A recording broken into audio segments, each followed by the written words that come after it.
ओम नमः शिवाय। हेलो दोस्तों, आज की वीडियो में बताऊंगा शनिदेव की व्रत कथा। एक समय सभी नवग्रह सूर्य, चंद्र, मंगल, बुध, बृहस्पति, शुक्र, शनि, राहु और केतु में विवाद छिड़ गया कि इनमें सबसे बड़ा कौन है। सभी आपस में लड़ने लगे और कोई निर्णय न होने पर देवराज इंद्र के पास निर्णय कराने पहुँचे। इंद्र इससे घबरा गए और इस निर्णय को देने में अपनी असमर्थता जताई, परंतु उन्होंने कहा कि इस समय पृथ्वी पर राजा विक्रमादित्य हैं। सभी ग्रह एक साथ राजा विक्रमादित्य के पास पहुँचे और उसमें विवाद बताया, साथ ही निर्णय लिए। कहा राजा इस समस्या से अति चिंतित हो उठे, क्योंकि वे जानते थे कि जिस किसी को भी छोटा बताया वहीं कुपित हो उठेगा। तब राजा को एक उपाय सूझा। उन्होंने स्वर्ण, रजत, कांस्य, पीतल, सीसा, रांगा, जस्ता, अभ्रक और लोह से 9 सिंहासन बनवाए और उन्हें इसी क्रम से रख दिए। फिर उन सबसे निवेदन किया कि आप सभी अपने अपने सिंहासन पर स्थान ग्रहण करें। जो अंतिम सिंहासन पर बैठेगा वही सबसे छोटा होगा। इस अनुसार लोहों पर सिंहासन सबसे बाद में होने के कारण शनिदेव सबसे बाद में बैठे, तो वहीं सबसे छोटे कहलाए। उन्होंने सोचा कि राजा ने ये जानबूझकर कर दिया। उन्होंने कुपित होकर राजा से कहा, राजा तू मुझे नहीं जानता। सूर्य एक राशि में 1 महीना, चंद्रमा 2.25 महीना 2 दिन, मंगल 1.5 महीना, बृहस्पति 13 महीने व बुध और शुक्र 1 महीने विचरण करते हैं, परंतु मैं 2.5 से 7.5 साल तक रहता हूँ। बड़े बड़ों का मैंने विनाश किया है। श्री राम की 7.5 आने पर उन्हें वनवास हो गया। रावण की आने पर उसकी लंका को बंदरों की सेना से परास्त होना पड़ा। अब तुम सावधान रहना। ऐसा कहकर कुपित होते हुए शनिदेव वहाँ से चले गए। अन्य देवता खुशी खुशी चले गए। कुछ समय बाद राजा की 7.5 आई। तब शनिदेव घोड़ों के सौदागर बनकर वहां आए। उनके साथ कई बढ़िया घोड़े थे। राजा ने ये समाचार सुन अपने अप्सपाल को अच्छे घोड़े खरीदने की आज्ञा दी। उसने कई अच्छे घोड़े खरीदे व एक सर्वोत्तम घोड़े को राजा को सवारी हेतु दिया। राजा ज्यों ही उस पर बैठा, वह बैठा घोड़ा सरपट वन की ओर भागा।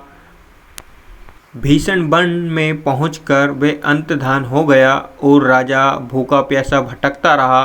तब एक ग्वाले ने उसे पानी पिलाया। राजा ने प्रसन्न होकर उसे अपनी अंगूठी दी। वे अंगूठी देकर राजा नगर को चल दिया और वहां अपना नाम उज्जैन निवासी बीका बताया। वहां एक सेठ की दुकान में उसने जल इत्यादि पिया और कुछ विश्राम भी किया। भाग्यवश उस दिन सेठ की बड़ी बिक्री हुई। सेठ उसे खाना इत्यादि कराने खुश होकर अपने साथ घर ले गया। वहां उसने एक खूंटी पर देखा कि एक हार टंगा है, जिसे खूंटी निगल रही है। थोड़ी देर में पूरा हार गायब था। तब सेठ ने आने पर देखा कि हार गायब है। उसने समझा कि बीका ने ही उसे चुराया है। उसने बीका को कोतवाल के पास पकड़ा दिया। फिर राजा ने भी उसे चोर समझकर हाथ पैर कटवा दिए। वे चौरंगिया बन गया और नगर के बाहर फेंकवा दिया गया। वहाँ से एक तेली निकल रहा था, जिसे दया आई और उसने अपने बीका को अपनी गाड़ी में बिठा लिया। वे अपनी जीभ से बेलों को हाँकने लगा। उस काल राजा की शनि दशा समाप्त हो गई। वर्षा काल आने पर वह मल्हार गाने लगा। तब वे जिस नगर में था वहाँ की राजकुमारी मनभावनी को वे इतना भाया कि उसने मन ही मन प्रण कर लिया कि वे उस राग गाने वाले से ही विवाह करेगी। उसने दासी को ढूंढने भेजा। दासी ने बताया कि वे एक चौरंगिया है, परंतु राजकुमारी ना मानी। अगले ही दिन उठते ही वे अनशन पर बैठ गई कि विवाह करेगी तो उसी से। उसे बहू तेरा समझने पर भी जब वह ना मानी तो राजा ने उस तेली को बुला भेजा और विवाह की तैयारी करने को कहा। फिर उसका विवाह राजकुमारी से हो गया। तब एक दिन सोते हुए स्वप्न में शनिदेव ने राजा से कहा, राजन देखा तुमने मुझे छोटा बताकर कितना दुख झेला। तब राजा ने उनसे क्षमा मांगी और प्रार्थना की कि है शनिदेव, जैसा दुख मुझे दिया है किसी को ना देना। शनिदेव मान गए और कहा, जो मेरी कथा और व्रत कहेगा उसे मेरी दशा में कोई दुख ना होगा। जो नित्य मेरा ध्यान करेगा और चींटियों को आटा डालेगा उसके सारे मनोरथ पूर्ण होंगे। साथ ही राजा को हाथ पैर भी वापस दे दिए। प्रातः आँख खुलने पर राजकुमारी ने देखा तो वे आश्चर्यचकित रह गई। बीका ने उसे बताया है कि वह उज्जैन का राजा विक्रमादित्य है। सभी अत्यंत प्रसन्न हुए। सेठ ने जब सुना तो वह पैरों पर गिरकर क्षमा मांगने लगा। राजा ने कहा कि वे तो शनिदेव का कोप था, इसमें किसी का कोई दोष नहीं। सेठ ने फिर भी निवेदन किया कि मुझे शांति तभी मिलेगी जब आप मेरे घर चलकर भोजन करेंगे। सेठ ने अपने घर नाना प्रकार के व्यंजनों से राजा का सत्कार किया।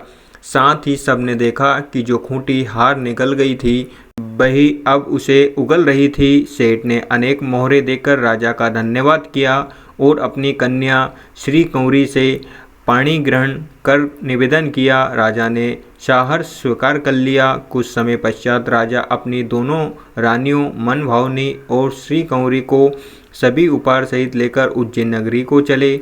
वहाँ पूर्ववासियों ने सीमा पर ही उनका स्वागत किया। सारे नगर में दीपमाला हुई। वे सबसे खुशी मनाने लगे। राजा ने घोषणा की कि मैंने शनिदेव को सबसे छोटा बताया था, जबकि असल में वही सर्वोपरि है। तब से सारे राज्य में शनिदेव की पूजा और कथा नियमित होने लगी। सारी प्रजा ने बहुत समय खुशी और आनंद में बिताया। जो कोई शनिदेव की इस कथा को सुनता या पढ़ता है उसके सारे दुख दूर हो जाते हैं। व्रत के दिन इस कथा को अवश्य पढ़ना चाहिए। और एक समय की बात है, भगवान सूर्य के पुत्र शनि बचपन में बहुत सुंदर थे और तेजस्वी भी। उसकी सुंदरता को देखते हुए गंधर्व ने अपनी पुत्री कंकाली के साथ शनिदेव का विवाह कर दिया। लेकिन अत्यंत सुंदर होने के कारण इंद्र की सभा के अप्सरा अक्सर इन्हें देखकर जाया करती थी। इन अप्सरा को देखकर कई बार शनिदेव उन पर मोहित हो गए।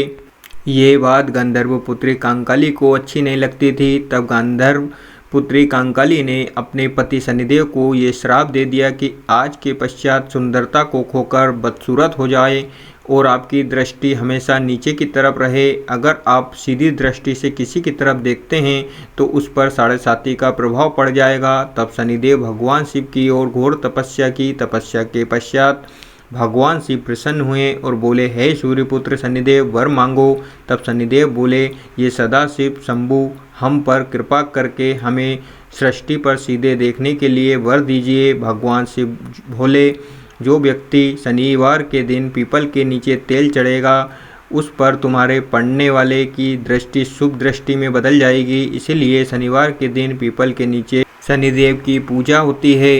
इसी प्रकार शनि देव की व्रत कथा समाप्त होती है। अगर आपको वीडियो अच्छी लगी हो तो like share comments and subscribe करना ना भूलें। Thank you so much all of you.